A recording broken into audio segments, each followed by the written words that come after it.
Welcome everybody to London Futurists. I'll just say a few words before we go on to the main topic of the day. And I was reflecting on one of the most precious things, and many people will say time's the most precious thing.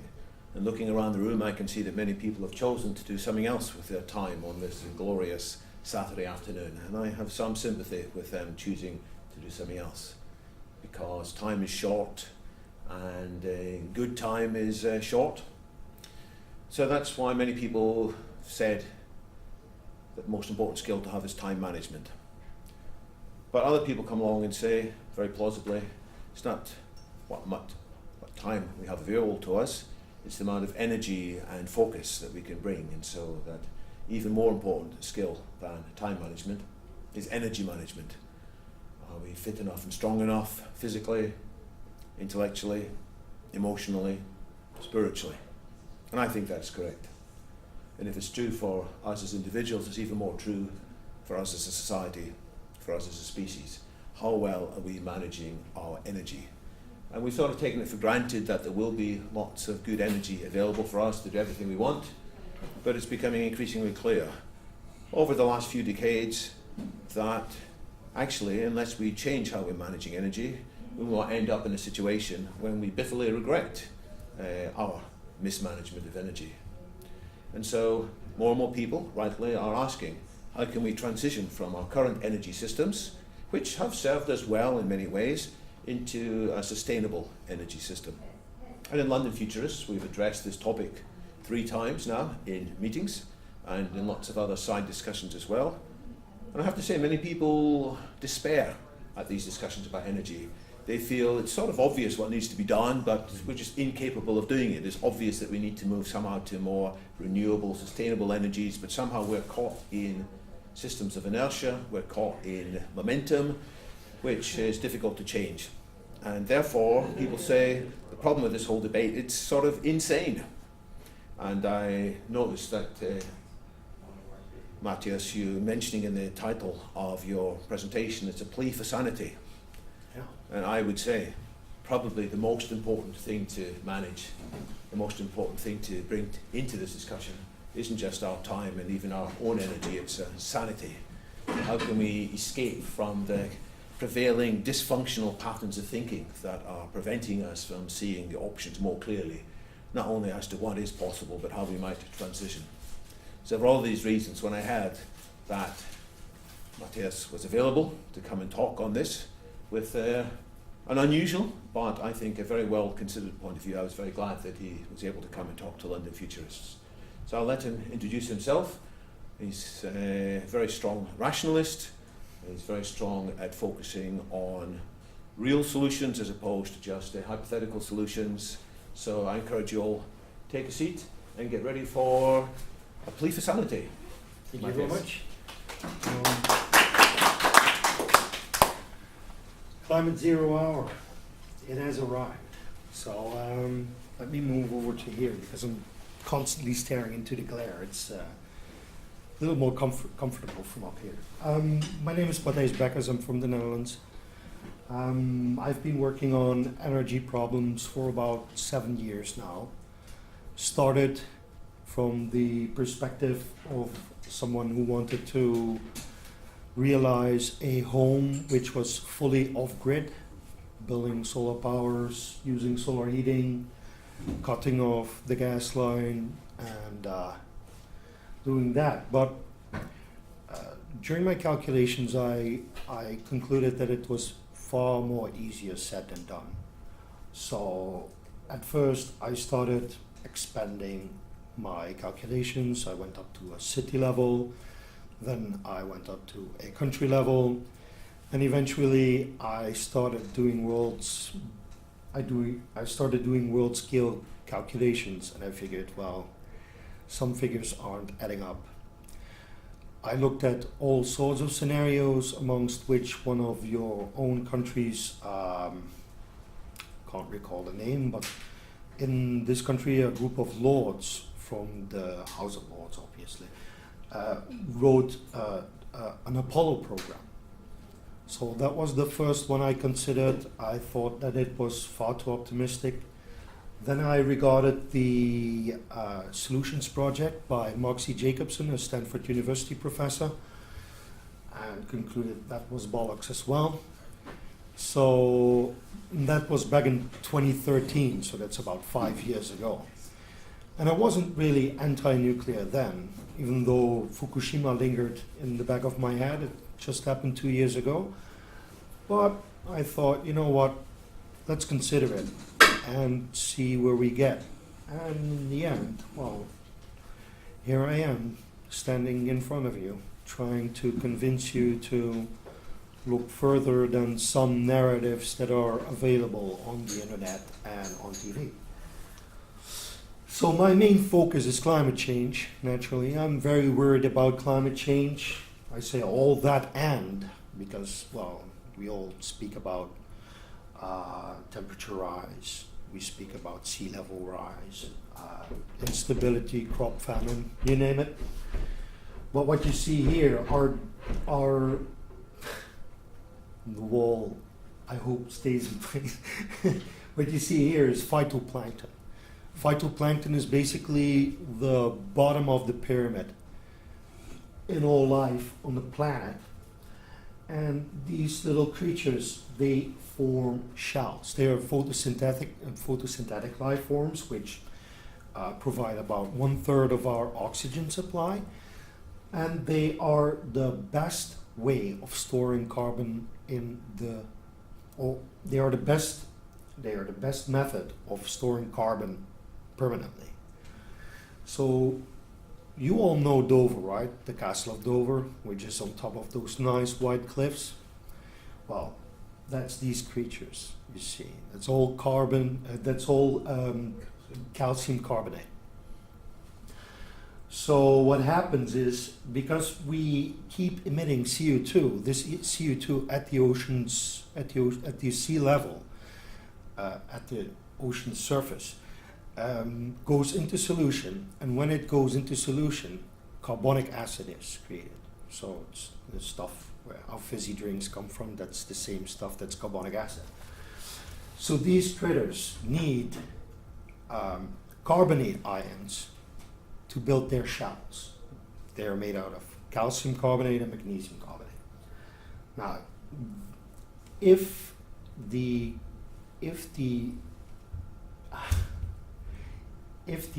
percentage of carbonic acid goes up, so the pH goes down, these creatures find it increasingly more difficult to create these shells. And we are now at a pH of 8.1, and if we drop below a pH of 8, these creatures might stop building shells altogether. And that's something which could be disastrous, and which is one of my reasons to really push the panic button and say, well, this is something we must prevent. So my focus is on phytoplankton. I could also say, well, as a humanist, because I'm a humanist, when the temperature goes up 2 degrees overall on the planet, so by the way, we in the northern hemisphere, we are already pushing 1.5 degrees at this moment. So the southern hemisphere is somewhat cooler, so they are lagging behind. But if the temperature rises too much, you get instability in crop production, water availability, and that is going to displace a huge volume of people. So if we are afraid about immigrants now and refugees now, just wait until this actually starts kicking in, and it's already kicking in, but it's getting worse. So next, we are going to look at population mechanics and energy. Now, I take my cues from Hans Rösling. I don't know if any of you are familiar with Hans Rösling. Hans Rösling tells us basically that curbing population growth isn't possible at this moment, but it will maximize out somewhere between 10 and 11 billion individuals. We might be lucky, maybe it will be 9.5, who knows. I have created a couple of models which go up to 9.5 billion individuals. And what we are looking at here is the result of per capita energy consumption, so per individual. And what we see is that, for instance, the US has a per capita energy consumption of 90,000 kilowatt hours per person. We here in Europe, we are about somewhere between 40 and 50,000 kilowatt hours per person. And in Africa, there are countries where there are people who have less than 10,000 kilowatt hours per person. Now, this all sounds like a lot, but that's because I'm not talking about electricity, but I'm talking about energy. So energy involves everything from this table till the bar of soap in your bathroom, everything. So these are three of the most popular scenarios in which decarbonization is achieved, or people trying to envision decarbonization. Now here we have the WWF, the World Wildlife Fund. They come up just shy of 80,000 terawatt hours. Here we have Greenpeace. They think they can do with just shy of 150, and the Solutions Project by Mathijs Beckers, which is slightly more than 110,000 terawatt hours. The EIA, which is the US Energy Information Administration, goes up to about 250,000 terawatt hours. And if I project out with the status quo, you can see, well, it's slightly less, but it's still more than these three here. And this is what we get if we, as the West, would cut 30% of our energy demand.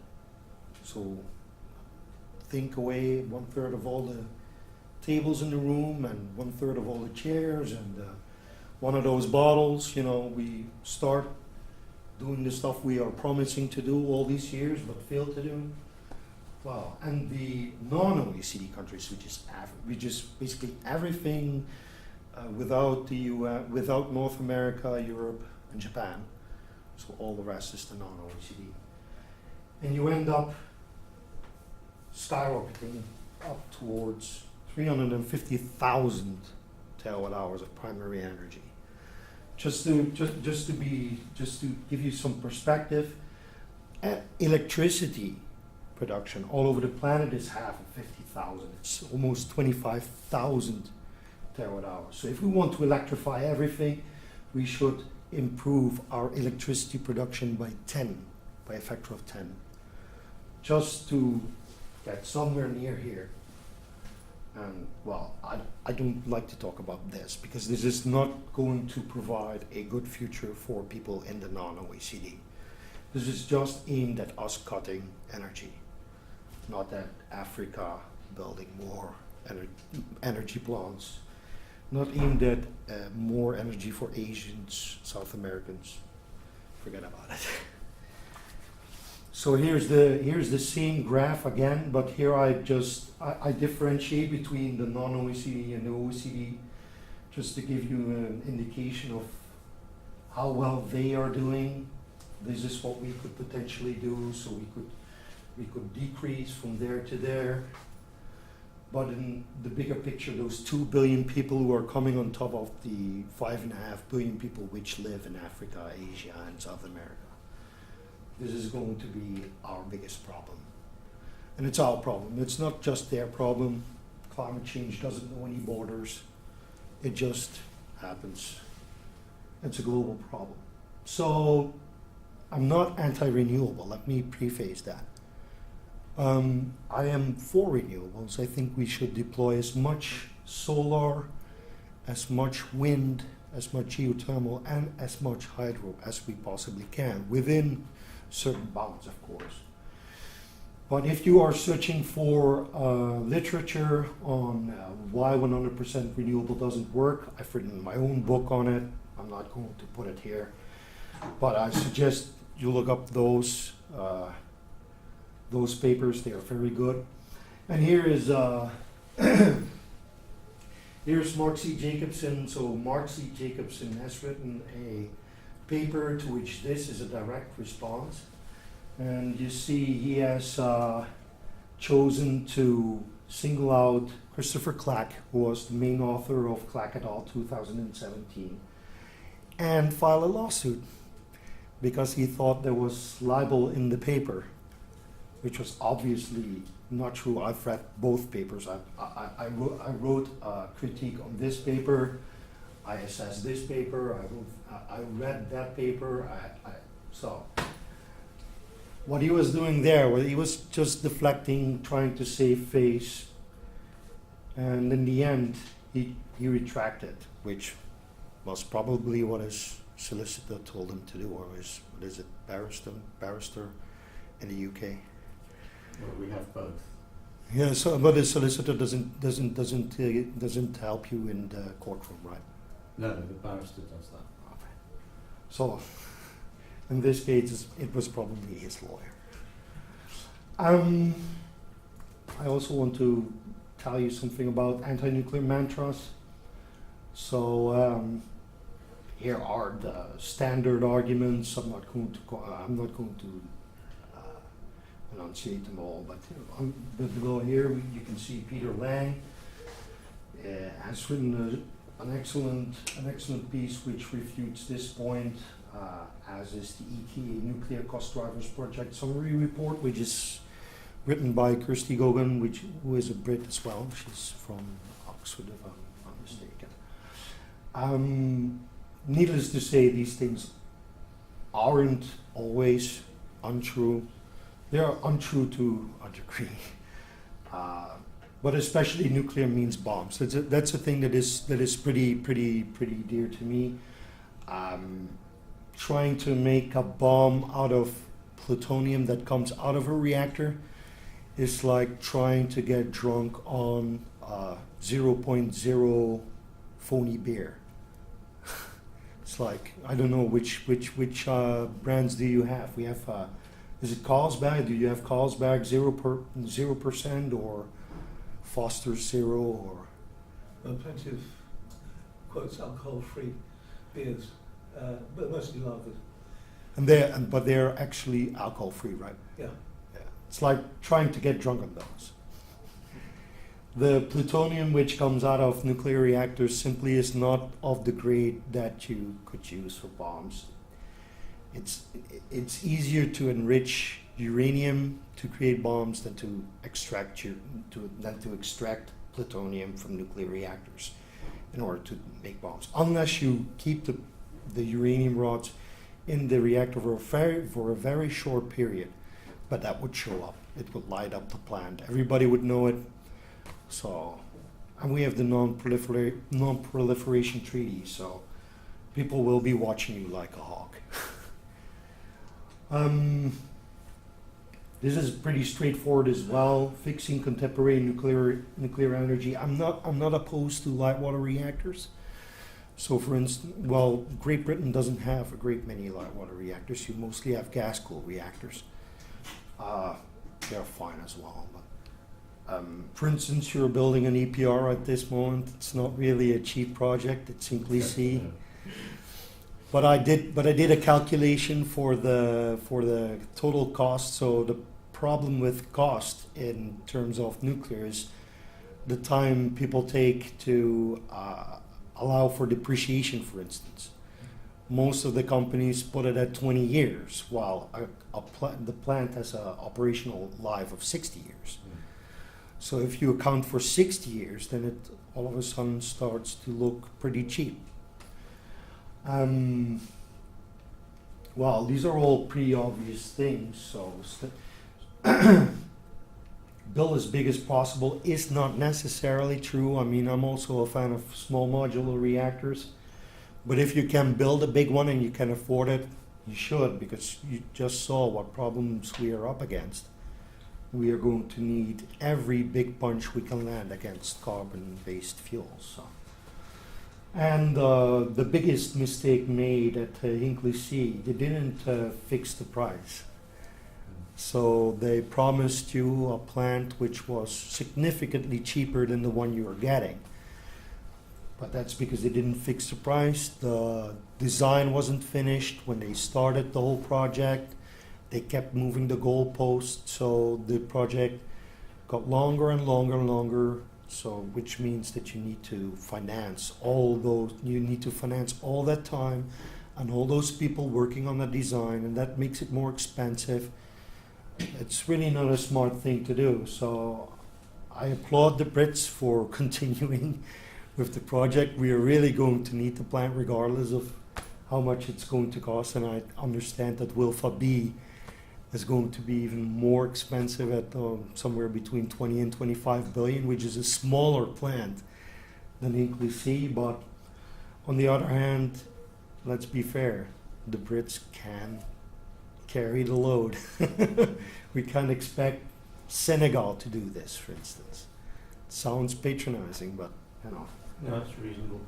I would rather have the Netherlands Yeah. do it. I would be the one standing here. Yes, we are doing it. Where the hell are you? But you know what? I can't say that. New nuclear is actually very exciting. I am involved with one startup which is called Terrestrial Energy.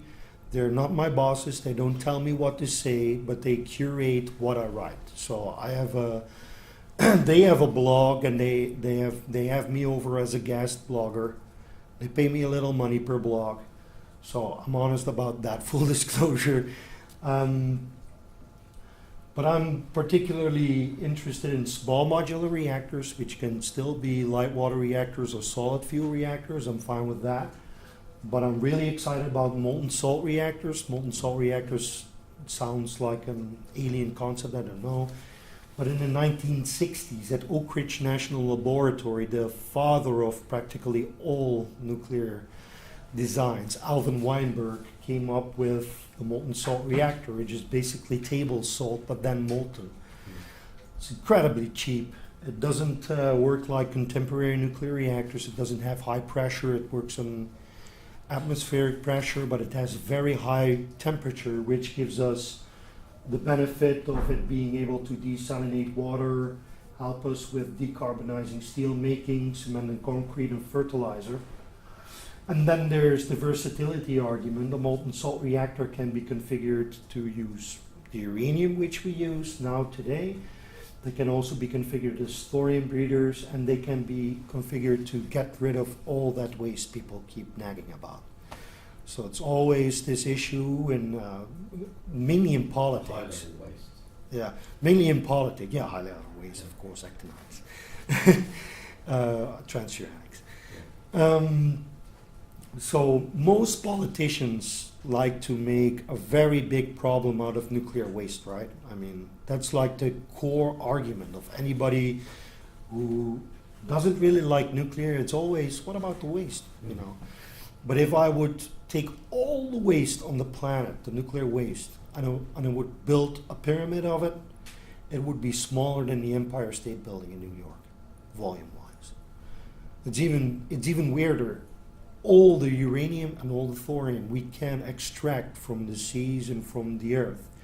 At this moment, if we would stack that up, it would be 2 Empire State Buildings. It's like tiny. It's really tiny. It doesn't compare in volume to, for instance, all the copper we need to electrify everything. It's like a midget and a giant. So I'm very excited about these. Yeah, this is one of those molten salt reactor designs. It's very simple, basically. So this is the reactor. The reactor can be built in a factory rather than constructed on site, which is regular practice now. The nice thing is this is all a contained unit, so all the radioactivity stays in here. It doesn't leave the reactor at all. It also doesn't want to leave the reactor because there's no high pressure in there.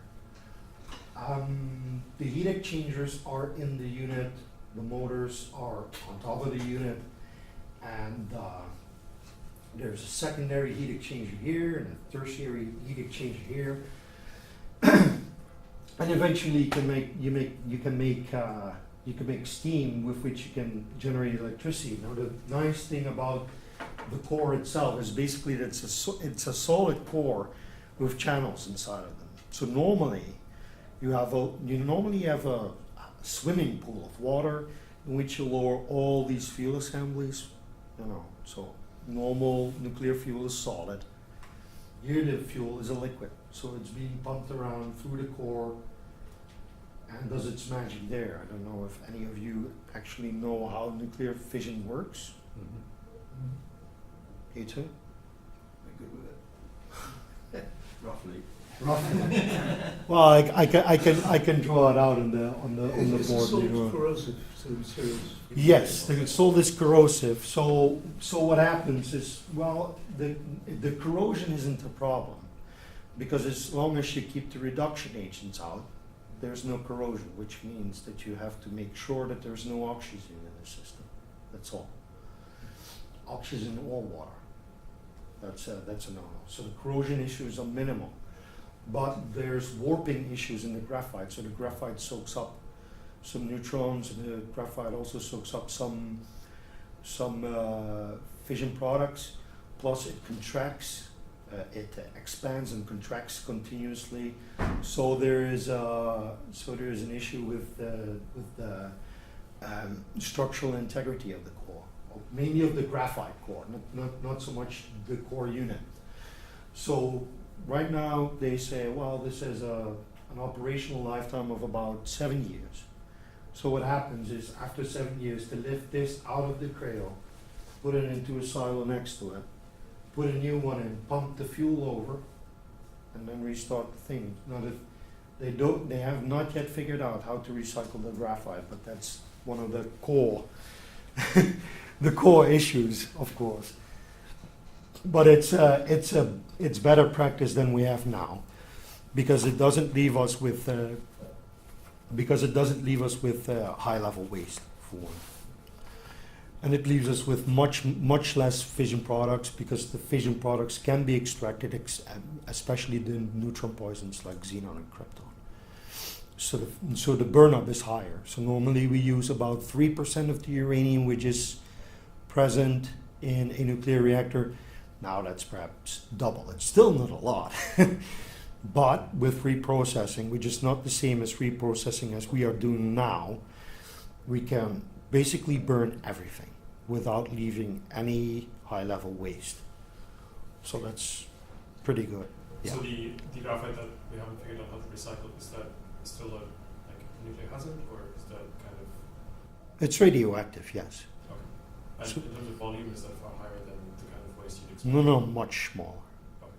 Much smaller and much more manageable, because it's a solid. It doesn't go anywhere. Oh. It's not particularly hot, so you don't have to cool it. It doesn't want to go up in smoke, so it's basically inert. So that's great, actually.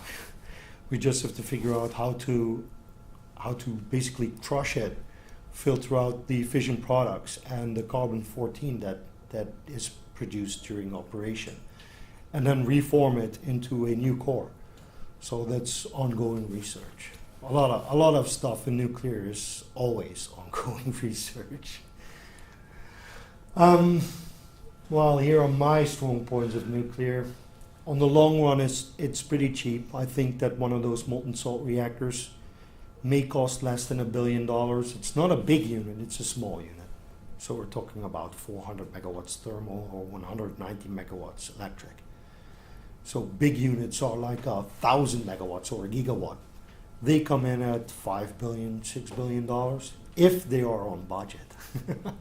So not like Hinkley C, which then turns out to be a lot more expensive. Well, one of the nice things, it's practically always on. The only moments it gets shut down is mostly planned maintenance. The third point is something which is very dear to me. Nuclear waste is only waste if we waste it. So we only use 3% of the fuel currently, and people are thinking about taking the 96% or the 97% that we haven't used, stick it in a barrel and throwing it into a hole into the earth. That's a cheap cop-out. That's a political thing. That's like, you know what, we don't like the research, we don't want to do that stuff. We are literally going to waste it. So the things that people are afraid of generally, which are cesium, strontium, and iodine, they actually have value. You can use iodine for cancer treatment. You can use strontium for palliative treatment if you got bone marrow or bone cancer. And cesium can be used as a heat source for a nuclear battery in space exploration. Additionally, there's a lot of fission products and isotopes in there that could be used for other space exploration or other medical uses, not medicinal. And well, this is something which gets overlooked often. It looks like the broken window fallacy. I know. Anybody know the broken window fallacy? Well, it's not that bad that we broke the window, because now somebody has to repair it, right? So it's making a good thing out of a bad thing. Yeah. So the long-term economic benefits are huge, because a nuclear power plant actually employs up to 1,000 people per plant, and power plants pay huge taxes. So that's a part of a high energy price, if the price is high, because it's all relative. And there's a crap ton of suppliers required to keep such a plant running. So the economic benefits are spread out, they are wide, and they are deep. And that's something which is particularly appealing to me when we're talking about nuclear energy. Breaking the narrative. So the narrative is basically now built on what you see in most newspapers, what you see most politicians talk about. We want 100% renewables. That's our goal. But the question is that really what we should be aiming at? What is our goal? My goal is making it out of the 21st century relatively unscathed, with 10 billion people living in more prosperity than we have 7.5 billion people living now. And I believe that nuclear should be a part of that future. I don't believe that future can be attained without it. That's the interesting statement. I don't think that it's going to be done without it. It's almost impossible. The trouble with nuclear is I believe, baseload. You can't turn it up and down. No, that's not true. Oh, Most boiling water reactors can ramp up and down simply by changing the reactivity in the reactor. And many nuclear power plants in France, one in Switzerland, are adapted to changing demand, so they can respond quite quickly. The reactors we have in the UK tend to be operated as a fixed output system. The CGRs. So that's where that kind of idea comes from. Yeah, but it's not necessarily true. Yeah. Nuclear can be built to load follow if necessary. Yeah. So, thank you for listening to my slightly fringe presentation, but yeah, I'm really passionate about this. I wrote 4 books, so these are up for grabs. If you want one, come and get one. I can sign one for you. I also have my business card here. Et c'est ça. Thank you very much.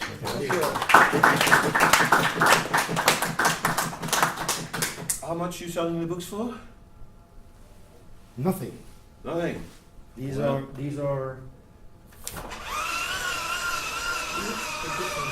are free. What about the narrative of Fukushima? What do you want to know What's about the it? answer when people say, well, look, Fukushima is terrified everybody about nuclear. Yeah. It was there for a long time, and people sort of took their eye off the ball, and something terrible happened. What's going to prevent similar things happening with other nuclear plants? Yes. What's your answer? So I happen to know somebody who does something about the safety at Fukushima right now. Her name is Barbara Judge. She is actually a British lady. Yeah. She is a British lady, a lady. And she told me this. Suppose that you have 2 hypothetical situations. and it's fairly dumbed down, but you have two families driving on the road, and there's a defect in the car which is going to manifest itself. The people can hear it, and one of the families will continue on driving, ignoring the problem, and the other family is pulling over and calling road service in the UK. RAC. Okay, they're calling them. Rescue, Who ends up living, right? It's that simple. So what happened at Fukushima is, first of all, a travesty. Not really. It's also a tragedy because people died. But it's first of all a travesty because they have been warned for years that their flood defense was inadequate. So what they did to build the plant was they removed some of the seawall in order to be able to lift heavy equipment in, and they forgot to rebuild the seawall afterwards. It only happened at Fukushima, by the way. Yeah, it only happened at Fukushima. So all the other plants, they got washed over, nothing happened. But at Fukushima, the seawall wasn't there, so it got flooded. And the second major mistake, which was made at Fukushima, was that the backup generators and the fuel was put in the basement, which got flooded, which meant that these services were unavailable during the so-called grace period. And the grace period is the period that you need. So after you have a shutdown, an unexpected shutdown, you have to just keep pouring water over that reactor to cool down and let the residual heat cook off, basically. And those services were unavailable. And well, safe to say that TEPCO, people who were responsible at TEPCO, they are not there anymore. And but they were human beings, and human beings occasionally make mistakes. yeah, We all thought Japanese engineering is fantastic. Look at all the wonderful things that Japanese companies do. not necessarily so. No? So what's going to prevent other human beings in the future that we might have a good Well- regard for just making a mistake, whether it's a foolish mistake or a more subtle mistake in design, which is then caught out by some unexpected. Well, the precautionary principle tells us that never can happen, but what they did do is they built a pretty comprehensive plan Yeah. in order to recheck all the nuclear reactors, because Japan shut down all the nuclear reactors after the accident. None of them kept running.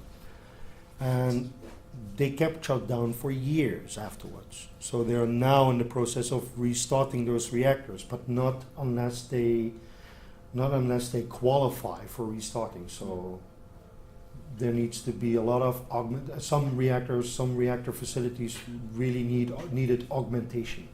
Let's shut down the projectors. Yeah, please. Neither of us are being dazzled here. I read somewhere that the number of fatalities from Fukushima was 183 people. No, it's actually near 2,000. Is it? For Fukushima. Well, no, it's not from radiation. Radiation so far has not. Listen, we never know for sure, but they are keeping these people under close watch. But so far, nobody has shown any serious form of lethal cancer or anything of the sort. But the 2,000 people that did die died because of the evacuation stress. So they evacuated the area, and that evacuation cost lives because people were sick, old, fragile, and that's a lot of stress they can't handle at that moment. Anybody got any other information on that? Yeah. Yeah. Even that 2,000 figure is a myth. I mean, that came from the entire evacuation of the Fukushima province Yeah. and surrounding areas. It Yeah. involved the earthquake and tsunami. And it wasn't just direct fatalities, but some things which happened years afterwards which were attributed to stress. It's actually Yeah. very hard to attribute good numbers to the evacuation, but the key point that there were no radiation fatalities, direct fatalities from Fukushima, and we've had like the international body on radiation come in and say they do not be able to predict to be able to see any increase in radiation Exactly. effect, is still true. So all this talk, I mean, you asked the question, given that people are terrified of Fukushima, I mean, how many people in this room are still actively thinking about Fukushima and the health impacts almost 10 years on? Well, I'm thinking about Fukushima, but I want to go Yeah, there. yeah. Well, those are the- I want to go there, so. all the time. So I don't actually think it's even true that a lot of people, I mean, some people, sure, but a lot of people are still thinking about that, and there are good reasons for it. These accidents are not particularly dangerous. This is what the evidence is teaching us now. Yeah. And time has moved on. In What that is- same time, climate change has gotten closer. However many millions of people have died each year due to fossil fuels and things like that. So it's a numbers game. You have to look at the impacts of the various energy technologies and see where you end up. Sorry, there's so many. Sorry to interrupt you, but how many people do you think died from Chernobyl? Less than 200 in total.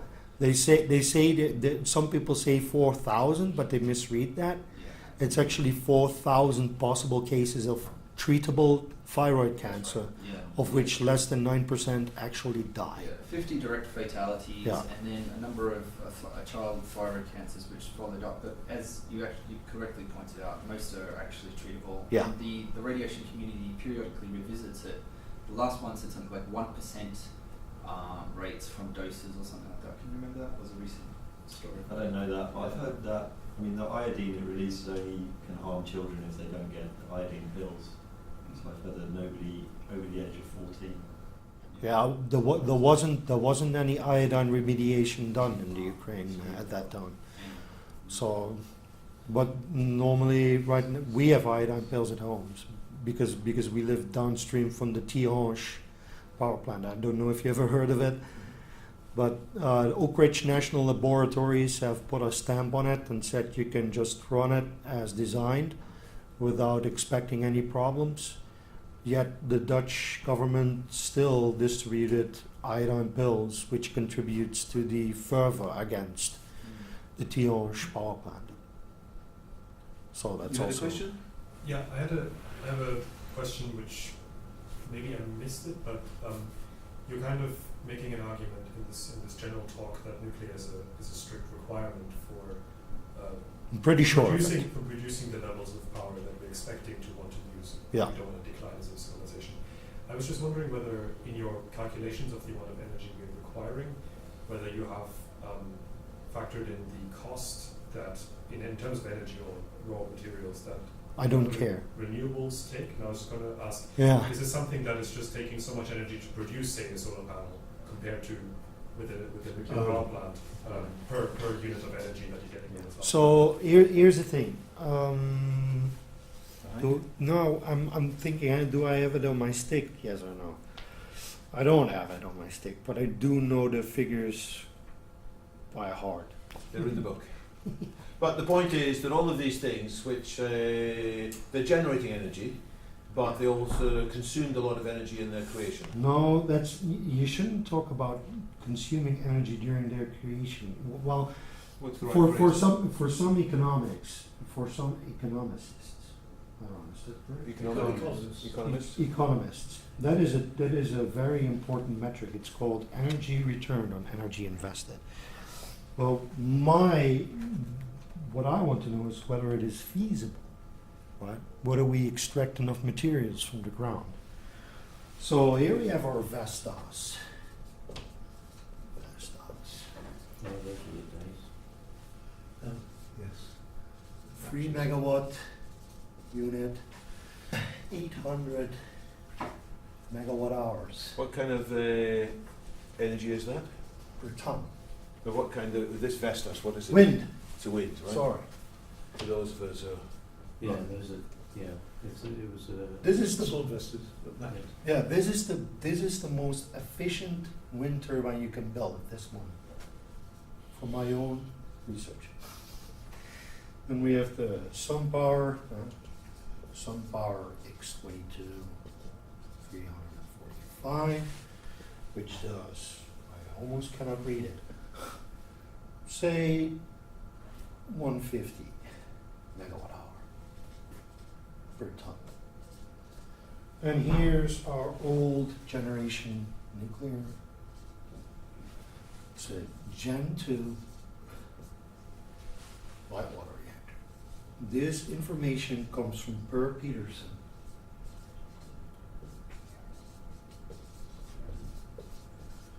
He is a professor at Berkeley University. So we have 800 megawatt hours returned per ton of materials invested. We have 150 megawatt hours per ton of materials invested, and we get megawatt hours per ton invested. You all read that?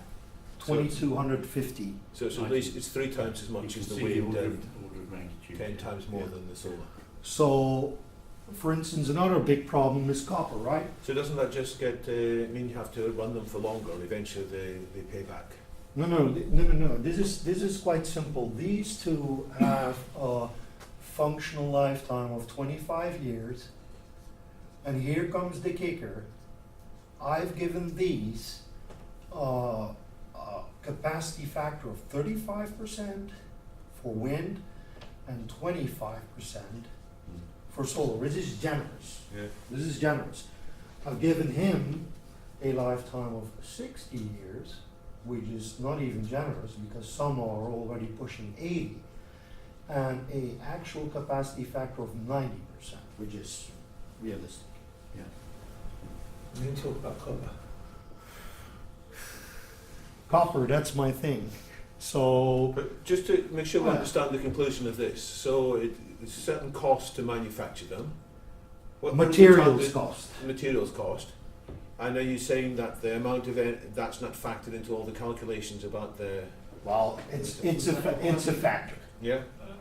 Steel, copper, you know, the usual building materials. Concrete. Concrete, cement. Yeah. And you said copper for wiring? Well, there's a lot of copper in there's not a lot. And so the copper burn in a Generation 2 light water reactor is in the generator. Lots of spools, lots of coils. The same can be said for the wind turbine, but because the yield is much lower, the copper use efficiency is also much lower. And the copper usage in solar panels is actually not really that impressive. We are literally talking about grams per panel. Most of the weight of a panel is actually glass and aluminium. And then also what they've done in desert is to have the mirror Solar concentrating power. concentrating power, yeah. Not really. That's one of the worst. Performance-wise. Yeah, it doesn't perform really well. And it zaps wildlife. It literally is an Archimedes death ray. So what do the renewables enthusiasts, if I can call them, what do the renewable enthusiasts say in Nothing. response to these? They ignore it. They just say, well, it's the cheapest. We will figure out a way to extract all that stuff. They just ignore it. That's the narrative. Well, Can I some follow up? people's narrative. So when you're saying per ton, that's, I think this is really useful. I've never seen these figures, so that's really awesome. I was just wondering when you're talking about the Gen 2 having a far higher efficiency per ton, I would argue that of all of these as you call it products, the Gen 2 has arguably the most complex logistics chain by far. Absolutely. And the cost in energy to, for example, enrich or I'm not familiar with the process. I just know that it took a lot of energy in the past. Like, do you have any comments on that, or any numbers, or any thoughts? Is this just No, but it's certainly more complex than the supply chain of a wind turbine. Could I give one? Of course. Because a lot of this, a lot of the EROIE stuff really gets translated into the carbon emissions per kilowatt hour. Yeah, Right, it's a little bit more complicated, but all these things are summed up because they're life cycle estimates, absolutely. which go in there. And the life cycle estimate for nuclear is basically the same as wind, right? And it's 10-ish, 20-ish grams 10 per and kilowatt. 20, it varies depending on the plant Yeah. and some of the factors which go into it, but that's actually 4 times lower than the widely quoted estimate for multi-crystalline PV panels. Yeah. Right? So So these sums have been done. They've been done by expert bodies like the IPCC and other research things. It's not just the ES's numbers here. It's backed up by many international institutions. Yeah. So in the copper thing, can I move on, David? Yeah, sure. So the copper thing, that's a little bit of ambiguity here, because not all technologies use the same amount of copper. Some panels use less, some windmills use less. There's also windmills that use neodymium, which pushes the copper usage down, but neodymium is especially hard to get, so that's a bit of a mixed bag. But here we go. So renewables, on average, use about 5 tons of copper per megawatt. Megawatt. So here's the thing, we produce about 19.4 million tons of copper per year, right? Only 3%, 3 to 6%, depends on which year that you take and which body. Only 3 to 6% of this 19.4 million goes into renewables at this moment. Okay. So if we consider, for instance, Marcy-Jacobson's curve, which goes something like this, and timeline-wise, it ends by 2050. So here's 2025, right, like that. So here's the thing, we need to get up to about, I don't know, somewhere around 50 gigawatts of renewable capacity. So we already know the end figure, right? So the curve starts very steep and then slopes down. I believe we should be aiming at 1,100 gigawatts per year right now. Practically, we are adding about 150. And then, 5 years after that, we should double this to 2,200. Now the funny part is, once we do that, we need to add about 25 million tons of copper per year. So we have to grow from 19.4 to 25 within this decade, just to keep on track. I know this figure is correct. I'm not sure about these at this moment, but I know this figure is correct. We have to jump by 6 million tons per year just to accommodate for this, based on the 5 tons of copper per megawatt figure.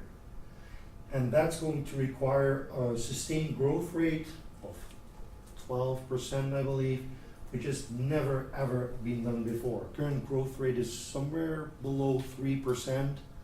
Sustained 12%, forget about it. It's economically never going to happen. Same line of question as before. What's the response of a renewables enthusiast to that? They're so cheap, the capital will come and make these mines possible. Time to invest in copper. No, well, here's the thing, copper. I think this is it's a dangerous thing to put a straw man up and say a renewables enthusiast, some mythical person, will give you that answer, because you're arguing with something that doesn't actually exist. I think the issue that your information is highly technical, and I suspect several of us in the room are fairly technically grounded people. So we don't need to be argued with at that level. I get it. The world at large is a more complex They entity. don't get this. And my perception is there isn't really a sense of urgency about the problem that needs to be solved, and that lack of a sense of urgency is because of defects in human psychology, basically. Right.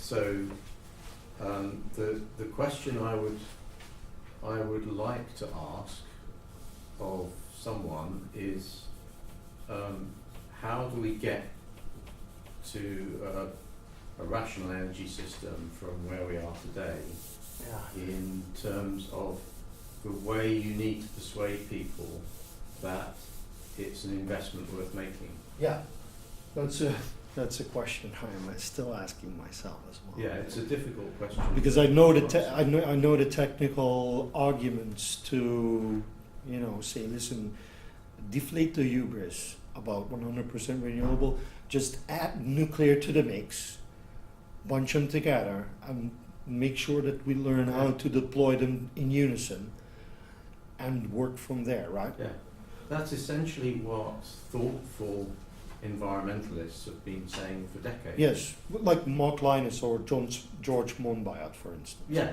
Yeah. So, and the calculations in sustainable energy without the hot air, Yeah. which came out in 2005, something. Yeah, not so long ago. Yeah, It's a shame he died. it's a great shame he died. Yeah. But essentially, his picture basically says what you need is a mixture Yeah. of a whole load of solutions, including nuclear. If you don't want nuclear, you've got a problem. What about the slowness of creating these nuclear power stations? Hinkley C is taking forever. Yeah.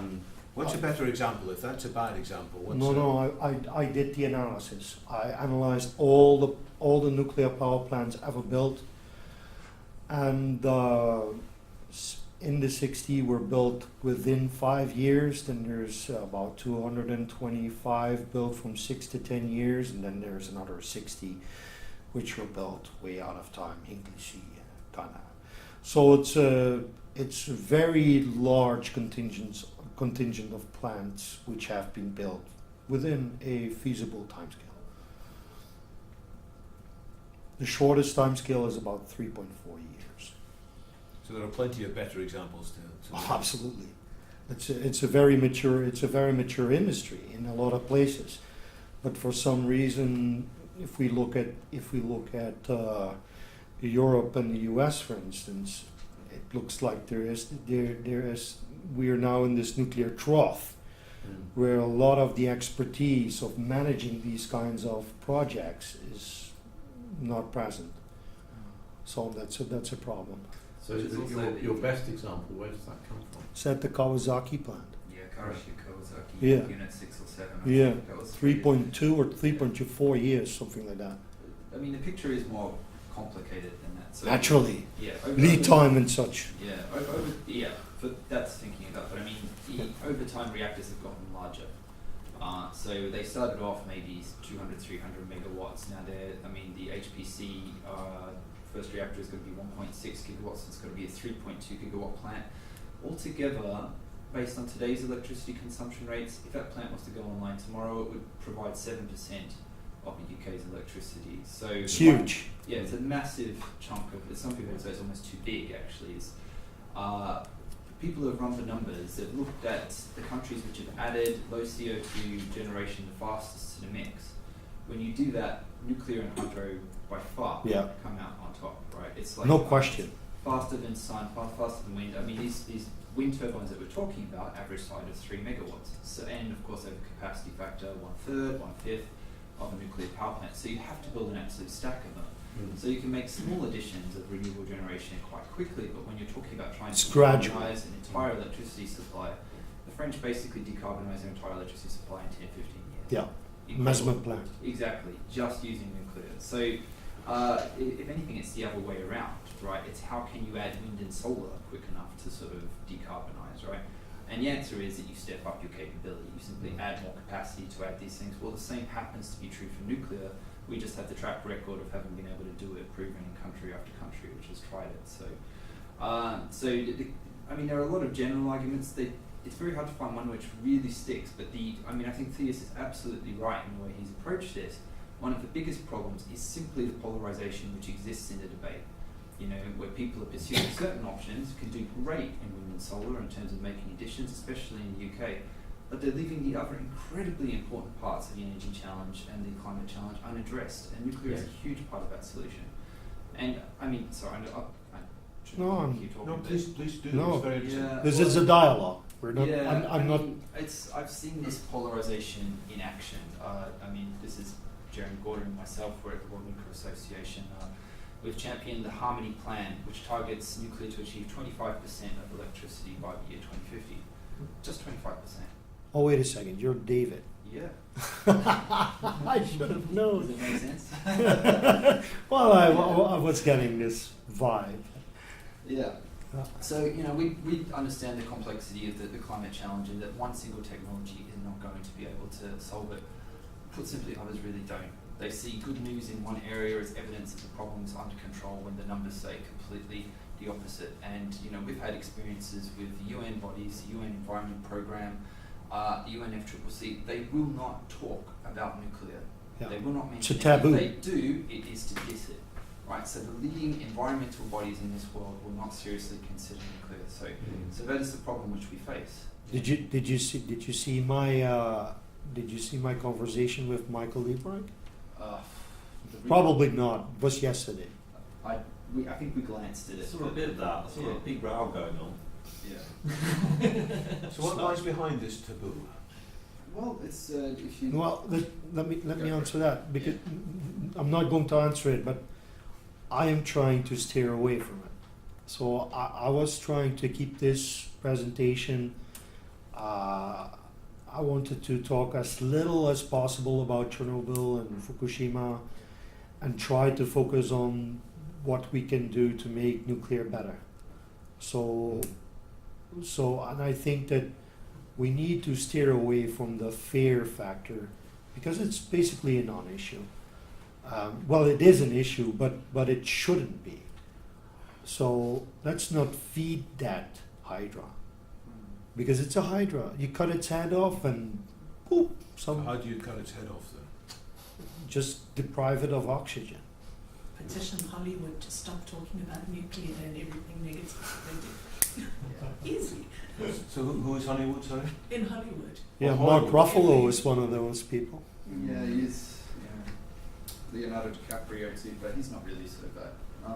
I mean, the thing is that opposition to nuclear energy is being sort of described as the cornerstone of the modern environmental movement. Some environmental groups, well, not so much nuclear energy, but nuclear full stop with nuclear war. You know, they formed with this anti-nuclear thing at their essence. And, you know, we've had the likes of Greenpeace come out and say, irrespective of evidence, and really said this, we will never change our opinion. Whatever your solution to our problem is, Yeah. doesn't matter. Yeah, so you've got this, in the media, especially for a lot of elements of the media, I mean, they're kind of polarized anyway, and they have this established dialogue. So you have this kind of revolving door between media, NGOs, and also the international bodies, where this institutional opposition to nuclear is really firmly embedded. So it has very complicated roots in our psychology of fear of nuclear and nuclear weapons and things like that. But if we're going to address the problems which we're facing now, we desperately need to move past it, and we can't afford not to look at the numbers. And, you know, I think this is where all the things which go on the board are just so important, because anybody can say anything about what they think is possible. But until you look at those numbers, until you look at what has been achieved and what it takes to achieve them, the answers aren't worth anything. Sorry. So who is listening? If various bodies aren't paying attention to this, which country? I mean, France seems to be quite... Finland. Finland is listening, France? UK is listening. And the UK is listening, yeah. At this moment, if you see what they are doing with NPC and deciding to go forward with Wilfa B, I mean, I said so. I think it's an expensive project, but I think it's a reasonable project regardless, because it's a first of a kind. Nobody knows how to do it. I think England is one of the best countries to do it in. So for those like myself who don't know so much about Wilfa B, what It's an advanced boiling water reactor by Hitachi, right? Yeah, they have actually built a couple of those too. Oh, it's not a first of a kind. No, they operate Okay. in Japan, of course. That's the KK unit you were talking about. It's one of the reasons to be so excited about it, actually. So they won't build it in 3 years here, but Yeah. you know, they might still build it in 5 or 6. Yeah, yeah. So they have building experience. Yeah. There's project managers and such. So. So it sounds like there are people listening. Yeah. Yeah. Is it enough? Or? No. Not by a It's long shot. pathetic. It's like, sorry, please, you talk. Otherwise, I'll take over. So I was at the World Nuclear Exhibition 2 days ago. Yeah. And one of the things that I noticed is that builders of nuclear reactors were underrepresented. Of course, all of them were there. Some of the new nuclear designers were there, but almost all of the exhibition was about decommissioning, how to do fuel waste. If you open the booklet, it was safety first, safety first, safety first. So I also think it's emblematic for the industry that it's basically chastising itself continuously. Like they have like an unparalleled safety record in terms of worker security, environmental protection, you name it, unparalleled. Yet it's like they're trying to make people freak out about their product. The most obvious thing of the entire exhibition to me was Engie. Engie was there, and Engie had a huge stand. They had a picture of Tihange there, and they had a picture of Flamanville there, and they were really selling it good. And if you look at the website of Engie, you have to look with a searchlight to find the word nuclear. There's no mention of it on their website. It's true. It's probably their core business in terms of energy production, yet they don't mention it. So there's also this self-infliction going on. So that's one of the things that I would address. But on the other side, well, David is one of the communicators, for full disclosure. I'm trying to be a communicator. We need more people out there having a good word for nuclear and not just zooming in on the negative, but showing people that it has to be part of the solution. Has anybody got different views in the room? Don't be shy. Sure, drop them. We I'm not- reached a consensus here. Yeah, I'm not afraid of a little bit pushback, but I'm afraid that the one who's giving the pushback is outnumbered. Have you given this talk to a room full of people who are unhappy about it? Slightly, yes. Slightly. So what do they say? A little bit glum. Facts. I don't know. I will consider them,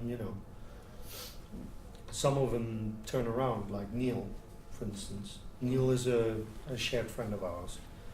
He is sort of a ringleader in humanist circles in Watford. You know him too, David. Neil Emery. He was basically a fence sitter. He didn't really, wax poetic about nuclear, but he's turned around. He knows that it's absolutely necessary, and he doesn't. And I think I convinced a couple others too. Back then, Claire, I remember, perhaps, yes. Jane. Yes. Yeah, The talk you gave in Watford. yeah. So I'm trying to do more of these. I try to, not to dumb you down, but I'm trying to dig deeper into communities and give these talks. And I have to admit, I have to become more proficient at giving them. So I'm inexperienced. I will be the first to acknowledge that. But somebody has to do it. It's a skill that's worth honing. Develop. Definitely. Yeah. Somebody has to do it, and well. So what about the sheer cost of the electricity at Hinkley Point? And people saying it's gone much higher, and by the time it comes on tap, we will be paying much more for that kind of electricity. Depends on a number of things. Yeah. Depreciation, infrastructure, you name it. Well, there was an agreement about what I think they call it the strike price would be. Oh yeah, you have these. CFDs. Yeah, but you also have these energy. When the price goes down. Somebody hammers and it's his. What is it called? Auctions. Auction. You have these energy auctions, right? here in the Oh, UK. yeah, but that's Auction price? No, but there's an agreement for Not for Hinkley C. For Hinkley Okay. C, there's an agreement about the price that they will get All for right. selling their energy. That is kind of fixed in their contract, so Okay. we're kind of stuck with it no matter what happens. Yeah, that's true. So that's just a bad contract, is it? Yeah, Not well, really, no, I don't think so. Sorry. it's a good contract if it allowed the project to go ahead. Well, it did. It Yeah, does. yeah. Bloody do it. So yeah. I think the key thing is that going into this wave of new build in the UK, the British government didn't want to invest any of its own money. It doesn't want to own anything nuclear because it's Yeah. a headache in the past and it Magnox doesn't want to do it deck. anymore. So it wants private investment to do it. However, private industry didn't really want to face that kind of construction risk. Yeah. And so what's ended up happening is that state industries from France and China and so on have come along to do it. And so we're just allowing someone else's public to invest in our infrastructure instead. And of course they don't want to do it unless they're going to get a good rate of return. Yeah. And they're going to get 9% rate of return. Is that what's And the rest happening of at the time, that's Wilford where the as cost well? is. That's the cost. Yeah. So looking at Wilfer B, the government's decided to put some money into that. I'm not sure, I don't know the details then, but that's going to drop the price to more like $60. So it's £60 per megawatt hour instead of 95. It's not too. Which puts it like totally competitive Yeah. with those Yeah. cheap renewables. Absolutely Of course. true. And that's the difference. Yeah. That's the difference. So the sticker price in this regard is meaningless because there's different. And when's Factors. Wilford B likely to come on tap? I don't really know. Sometime in 2020s, in the middle towards the end, maybe. Better be before 2030. That's Yeah. As soon as possible. Yeah, ASAP. Don't. Yeah, don't shame us again, people. Can we Tell talk it on about, time. can we talk about China a bit? So to what extent is the Chinese government Gangbusters. they're going for a nuclear gangbusters? Yeah, seems to be. Yeah. So They're they're- building the most at this moment. Yeah, we hope. I mean, it's been a dodgy past couple of years because the Chinese government haven't approved any new projects to go ahead. But everything we hear from the Chinese industry, especially recently, has been very positive. They do have more reactors under construction than any other place in the world at the moment. They are expected to start, well, they said they're going to start construction on 8 this year, and you've got to bring online somewhere probably about 6 new reactors. Or Amongst something which like the that. EPR and Taichung. The EPR has actually, the world's first EPR just started up yesterday. The Hinkley C reactor. Yeah, the same Right. reactor design which is going to be Started yesterday. Yes, it did. So it actually beat the EPRs which are in construction in Europe, which is that's an interesting story. Flamanville and Olkorudo. Yeah, exactly. Yeah, so what we see is a recommitment from the Chinese to nuclear, and they just seem to be going for it harder and harder. If you look at all the signs, they've just signed a deal to purchase 2 more Russian reactors and a reprocessing facility from France. If you know anything about the nuclear fuel cycle, you know that's a long-term commitment to the future of nuclear. And they just bought a fast reactor as well. They have completely invested. Did they do a BN800? Sorry. Is it a BN800? It's the Russian one, so probably. Yeah. I'm not Yeah. sure which one. Yeah. Belyalsk. Yeah, I think Something so. like that. Yeah, so they are going to continue to drive nuclear domestically, and increasingly they're looking at exports as well. And they have a few deals signed up, and at the moment, really, for especially for startup countries, your choice is sort of like Russia and China, really, especially with problems which are developed elsewhere in the international industry. So Yeah, that's what Finland also. Do you know the name of the company? They're trying to build a VVR 1200 in Finland. Oh, I know why not. Yeah. So I guess I can see 2 scenarios that may happen as a result of what's happening in China. One is that China will be seen increasingly as a positive and successful demonstration of the effectiveness and efficiency of nuclear energy, and other countries will then say, all right, we're going to overcome our reservations, this is clearly the right thing to do. I think that's going to be what happens. Yeah. Isn't there a First fear people that they're do- going to have their own Fukushima, that in the midst of all the autocracy and whatever, they're going to bungle something and then people are going to say, oh my God, we should never have trusted this nuclear stuff at all. yeah, it's both views are absolutely possible. But the one thing to say about Chinese nuclear, at least, is that people tend to look at it from an outsider's perspective, and they say, "Huh, made in China, it's going to be shit." when in fact, the Chinese have been working really strongly with the international community. I mean, they've imported French technology and now US technology to build their plants. For them, they are incredibly proud of their industry and what it's managed to achieve. Unfortunately, the other scenario you said is definitely possible. That could happen anywhere in the world. And I don't think people focus on China because of a bit of a stigma that's attached to them. I really kind of don't think they should. Ultimately, what we need to do as a society is be able to move past having a nuclear accident, because accidents will happen.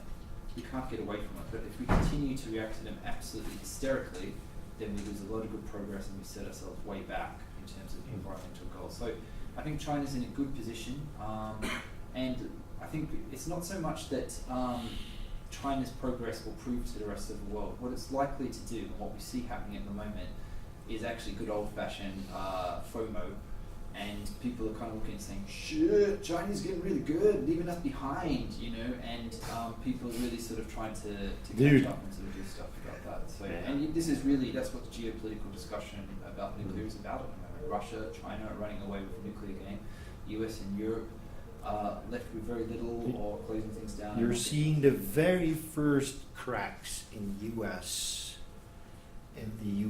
They are starting to warm up to the idea of nuclear innovation again. Oh, definitely. With the appointment of Rachel Slaybaugh at ARPA-E, the small subsidies for those research projects like fuel pumps and such. It's not big, but there's certainly something broiling there. So. Whenever you hear Americans speak about nuclear, they're terrified of losing their leadership. Already did. It's all they ever say. But yeah, they already did. Come on, They finish. didn't realise. Finish VC Summers already. Come on. I hear about various generations of different reactors, Yeah. and that each generation could potentially be significantly better than the previous ones, but they take forever. Should I be investing in thorium, for example? Not necessarily, no. Thorium, it has a vibe, but it's not better or worse than uranium or plutonium. It's just a popular thing to say. Yeah, I guess. Regular light water reactors are fine. I'm absolutely fine. Build another 100 or 200 AP1000s and Yulong ones and APR 1400s and whatever. Those are, by the way, generation 2-ish, generation 3, generation 3 plus reactors. And once we can mass produce whatever we can mass produce, whether it is light water, boiling water, molten salt, start doing it. But that's hard because you need an industry for that. You need a lot of customers or a lot of orders to do such a thing. You can't just build a factory and then hope for purchases. Okay. That's not how it works. So it needs major investment to actually get into the game in the first place. well, yeah, if you can get units that cost less than $1 billion, then the startup costs become less prohibitive. And that's the moment when you might see more people stepping in and getting up to a point where such a factory becomes competitive.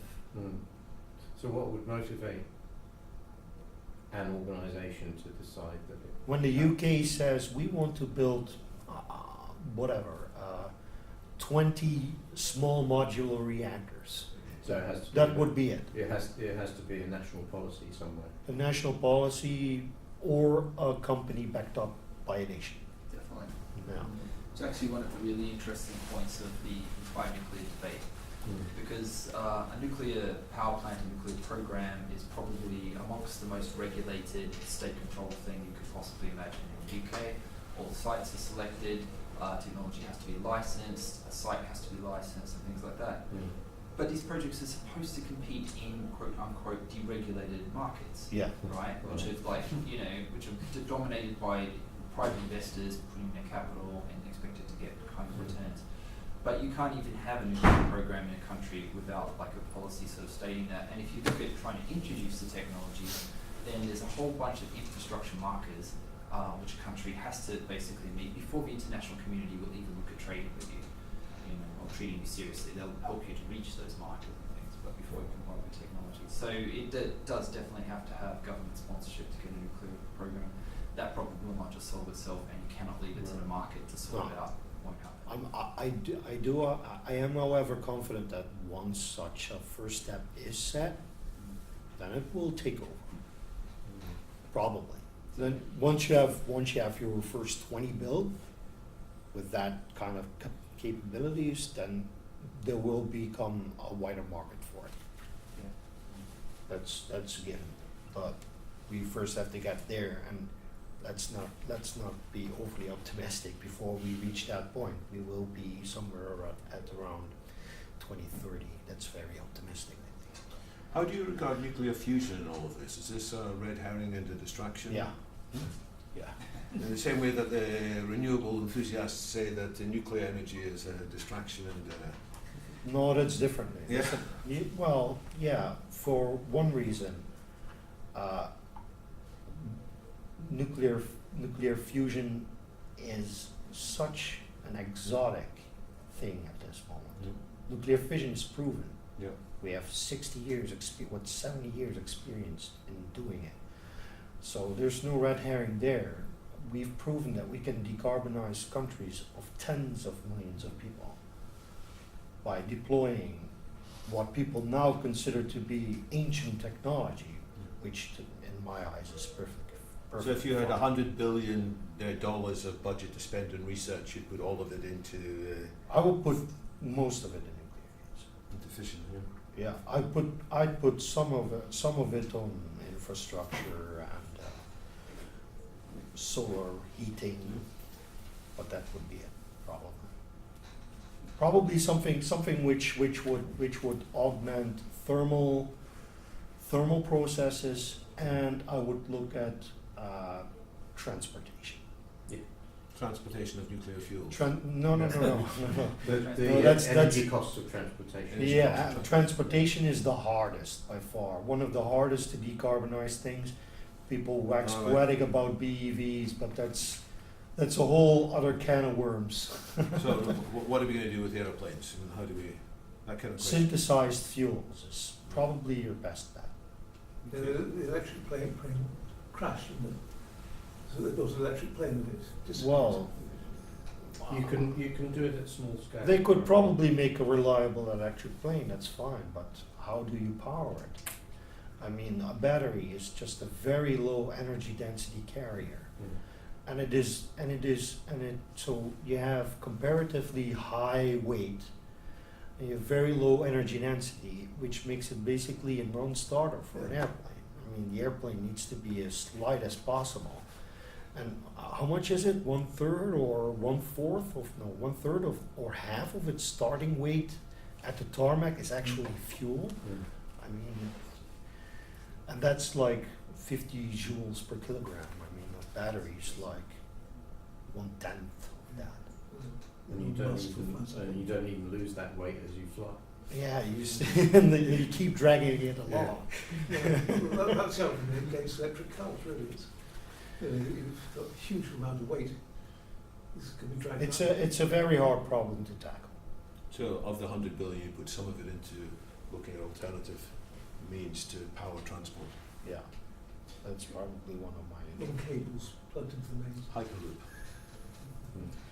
So, time moving on, and I think there's one or two things we should briefly discuss before we wind up. Sure. I'm interested, what are the future scenarios that we should be thinking about? I mean, we've touched on a few. Are there other things that people in the room might want to call out as possible things to make happen or to avoid happening in the next few years? Well, I'm not a seer or somebody.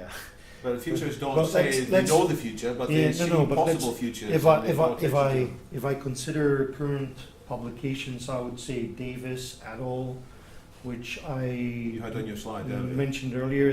That's one which has been published just this week, which is written by a host of experts, and they basically foresee a grid which is in which there is still some gas, There is carbon capture. There is a lot of synthetic fuel fabrication. There's some wind, some solar, nuclear.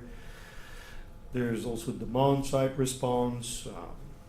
It's probably going to be a spaghetti of everything. Nobody is going to really let loose of his own baby. Everybody is and let's face it, diversification isn't necessarily a bad thing. I mean, we need options. So I think it will be a little bit of everything, but I do hope that at some point nuclear will achieve a breakthrough and starts to actually step up to the plate and do again what it has done in the 60s, 70s. And when do you think that public shift in public zeitgeist? Within now and 20 years. But that's going to be too late if it's going to take 20 years. Yeah. But luckily the companies are not sitting still. Okay. Everybody, Maybe not. There's levels on the public acceptance Yeah. scale. There's right? levels of? Of public acceptance, right? Yeah. So there's public acceptance, we hate this so much we want to shut it down. Then there's public acceptance of we know nothing about this and we don't really care until somebody makes us care, and then there's love and adoration. Now, I mean, at this moment, within Europe, really it's a replacement game, right? So, or a long-term operations game. Nuclear supplies about 25% of electricity, 27%. If it continued doing that at the year 2050, well, according to our Harmony target, we'd actually be quite happy with that. Yeah. So, and the existing plants in Europe, most of them, not in the UK's case, but they could operate for another 20, 30 years quite happily, maybe even longer. So it might be a question of just extending their operation. In the rest of the world, though, it's a question of introducing nuclear technology for the first time. and it's more about government acceptance. Yes, definitely. They have government-controlled markets, but you've also got people who are desperate for development opportunities. For them, the name of the game is still about development, etc. And in the countries which have made progress with it, they've actually got pretty good public understanding and things like that. So progress can be made. And the best thing we could do is take the governments of established nuclear countries and help facilitate the introduction of nuclear technology into these newcomers. If we make it easier to them, help them technically and with financing, etc., then we can get them to the nuclear levels we really need to tackle these climate and development problems. Where can people find out more about your Harmony proposals? Right here, dude. Is there a website or a... There is, yeah. It's on the World Nuclear Association page. There's not a huge amount of information. What page, sorry? If you Google WNA Harmony, Yeah. WNA or Harmony, World Nuclear Association? Harmony. Yeah. you'll find it. I've planted chills in my audience. Any final comments? Anything you want to... No, I'm very glad with the reception.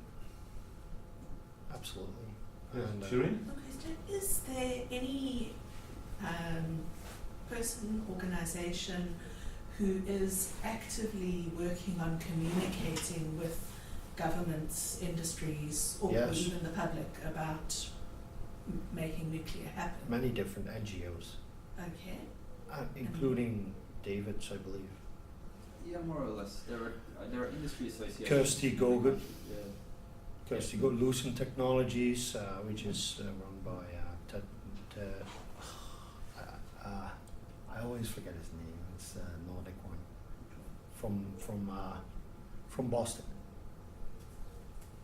And have they put out any results of So, for instance, yeah. responses that they get and Can I put the screen up again? Yes, sure. just all of that? There it is. This one, the ETI Nuclear Cost Drivers Project Summary Report. That was written by Eric Solheim and Kirsty Gogan, and it's a report to the UK government about the possibility to reintroduce a learning curve in nuclear. Mm-hmm. And do you know what a learning curve is? Yeah. Okay. So this is one of the most recent ones. This is just this is an academic paper about how nuclear costs have been driven up and how we have lost learning curves. And benefits. And you had the other references on there, the 2018, the Davis et al. Is that the one you said was a few days ago? Yeah. Right. So are they generally getting a positive response to these papers? Yes. Okay. Reception is overall pretty good, but it doesn't. The question is, does it get translated into policy, right? That's the trick. Somebody can say, "Oh, what a wonderful presentation you gave," but what happens next? That's the trick. It definitely depends a lot on what country you're in. Yeah. Like, if, you know, it's like, so in the UK, the nuclear case seems to be pretty well made. If we're having this conversation in Belgium, Germany, or Switzerland right now, you know, it's like it's an uphill battle. And those throughout the European Union and Europe, the countries have put in place wildly different policies and trajectories. You know, Switzerland and Austria are even trying to take Hungary to court over building a nuclear power plant that they have been planning for ages. yeah. So it's wildly different. Yeah. And It's all over the board. very ideological. There's an interesting initiative between some pro-nuclear countries out there. Because, I mean, at the international level, when you're talking about energy and climate challenge, there are plenty of countries who are anti-nuclear. There's a handful who are very vocal, like Switzerland, like Germany. Yeah. And they'll turn up at the debate and they'll close it down whenever nuclear comes along. Yeah, we won't play if you talk nuclear. And they just shut it down. They're like, it's renewables, renewables, renewables, and they won't hear anything else. It's mantra. Yeah, and they've kind of managed to dominate the debate, but it's gone on for such a long time that we're just losing the battle now, the battle against climate change. But there are some countries who've basically had enough of that. Yeah. And there's a series of ministerial meetings alongside the International Energy Agency, where the energy ministers of all the countries get together and they have all these work programs about renewables efficiency. Well, for the first time ever, they just started one about nuclear. About bloody time. Yeah, it's sponsored by the US, Canada, and Japan. And there's a few other countries which are circling that, and they're going to sign up too. Wasn't the Netherlands part of that? Because they're working on a Samofar project They're probably circling, and they might join in. Yeah. and trying to build the Pallas research reactor. So I think that those countries basically making a pledge that they're not going to sit down and shut up, and they are going to bring nuclear to the table. It's going to be a lot harder. It's a prerequisite for success. Yeah. And is Britain involved in that at all? Circling. Well, that's a good note on which to end, I think. It's a note of optimism there. Yeah. So I want to thank you very much, Yeah. Tiz, for talking us through. We captured this on camera, and so hopefully at least bits of it will go out and we'll have wider ripples in the months and years ahead. Yeah. And that people can have a look at your book and even take them away. Thank you so much. Thank you very much. Thank you.